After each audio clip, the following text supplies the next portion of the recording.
सरस्वती जी और उनकी बहू रश्मि के बीच एक दिन बहस छिड़ जाती है। आखिर किसका काम ज्यादा आसान है, बहू का या सास का? माँ जी, सास को काम ही क्या है, आपके सारे काम उंगलियों पे तो हो जाते हैं। कुछ भी। हाँ, हिसाब तो उंगलियों पे ही हो जाता है ना। अरे बेटा, ऐसा सिर्फ अभी लगता है। जो मुझे करना पड़ता है ना, वो तुझे करना पड़े तो समझ आएगा कि असली काम का पहाड़ कैसा होता है। ठेले बराबर वजन भी नहीं है आपके काम में, और बात पहाड़ों के वजन की कर रही हैं आप। तू ऐसा करती ही क्या है घर में बेटा, ये तो बता मुझे। मैं थोड़ी ना कुछ करती हूँ, सब जादू से हो रहा है इस घर में। अरे एक दिन मेरा काम करोगी तो समझ आएगा। Okay okay, shut up. कल से मैं घर के काम करूंगी और तू मेरी जगह हर चीज का हिसाब रखना, ठीक है? ठीक है, ये भी कर लेते हैं। ये सास बहू की डील के बारे में रश्मि के पति अमन को नहीं पता था और ना ही अमन के पिताजी सुरेश जी को। पर गेहूं के साथ साथ जैसे घुन भी पिस जाता है, ये दोनों भी पीसने वाले थे। सुबह अमन उठकर रेडी होता है ऑफिस जाने के लिए, तो पता है उसके कपड़े नहीं निकले हुए हैं। अरे रश्मि, तुमने मेरे कपड़े नहीं निकाले? अपनी माँ से पूछो ना, उन्हीं का काम है ये। अमन अपनी माँ के पास जाता है। अब मेरे कपड़े आज आप देने वाले हो क्या माँ? हाँ, देना तो मुझे ही चाहिए, पर तेरी बहू ने कपड़े धोने ही नहीं डाले, तो कोई भी धुला हुआ कपड़ा नहीं है बेटा। हैं? ऐसा क्यों? कपड़े तो धोने आप ही देते हो ना माँ? अरे बहू ने तुझे बताया नहीं, अब हम अदल बदल गए हैं। मैं अब बहू और तेरी बीवी सास। अमन परेशान हो गया। वो बिना इस्त्री के कपड़े पहनकर ऑफिस चला गया। सरस्वती जी अपने घुटने के दर्द के कारण झुककर घर साफ नहीं कर पा रही थी और ना ही खाना बनाना याद रख पाई। उधर रश्मि पहले ही दिन घर की चाबी घुमा चुकी थी और 300 रुपए का हिसाब अलग नहीं मिल रहा था। पर दोनों का ही घमंड कैलाश पर्वत से भी बड़ा था और दोनों ही खेमे एक दूसरे की बात मानने को बिल्कुल तैयार नहीं थे। शाम को जब सुरेश जी और अमन खाना खाने बैठते हैं तो सरस्वती जी उनके सामने गाजर और पपीते लाकर रख देती हैं।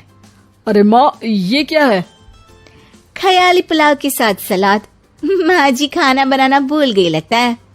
अरे एक एक चमन्नी का हिसाब है मेरे पास, खाना बनाना कैसे भूल जाऊंगी? ये तो मैंने पढ़ा था कि फल फ्रूट खाने से सेहत अच्छी रहती है, इसीलिए ये ले, एक फल खा ले। रात को सुरेश जी और अमन अपनी मीटिंग बिठाते हैं अकेले में।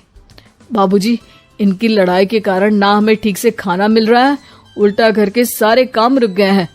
हाँ बेटा, 2 भैंसों की लड़ाई में बेचारे खेत के पौधों का भी नुकसान हो रहा है। पर पापा, क्या बताऊं आपको, मैंने माँ को इस महीने की 2 तारीख को बिजली के बिल के पैसे दिए थे। आज बिल भरने के लिए मांगने गया तो पता चला कि रश्मि उन पैसों से गैस सिलेंडर ले आई। अच्छा, तो सिलेंडर के पैसों का क्या हुआ?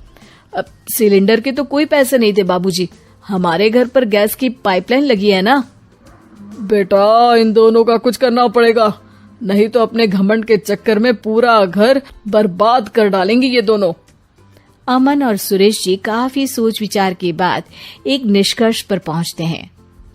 रात ही को दोनों अपनी पत्नियों की अलमारी से नई साड़ी निकालते हैं और सुबह जब रश्मि और सरस्वती जी उठते हैं तो देखते हैं कि दोनों पति साड़ी पहनकर चढ़ाव पर सब्जियां काट रहे हैं। अरे ये सब क्या हो रहा है? क्या हो रहा है मतलब? आप दोनों अदल बदल हो सकते हो तो हम क्यों नहीं? अरे क्या मतलब? नहीं नहीं, मेरी भी बचपन से किसी की बहू बनने की इच्छा थी, तो आज से सरस्वती तुम बड़ी बहू, मैं मिडल बहू और अमन छोटी बहू। अरे लेकिन सब घर पर बैठ जाएंगे तो कमाएगा कौन? ये घर कैसे चलेगा? अब वो तो भैया या बाकी लोग जाने, अब हमने भी अदल बदल कर ही लिया है तो कुछ नहीं हो सकता। रश्मि और सरस्वती जी को समझ में आ जाता है कि उन दोनों की आपस की डील की वजह से इन दोनों को बहुत तकलीफ हो रही है और उनके ईगो ने दूसरों को कितनी यातनाएं दी है। अब असल में माँ जी आप सही थी, सास बनना बहुत मुश्किल है। अरे हाँ बेटा, और तू भी, मुझसे तो नहीं हो पाया सब घर के काम, वापस बदल ले क्या? हाँ हाँ बिल्कुल माँ जी, और अब आप दोनों भी बदल लीजिए, कोई आ गया तो आप दोनों को देखकर क्या सोचेगा।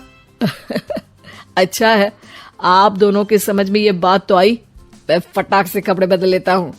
अरे रुक जा बेटा, एक फोटो ले लेती हूँ तेरी, मेरी बेटी होती तो तेरे जैसी ही दिखती साड़ी में। और मेरा फोटो नहीं लोगी?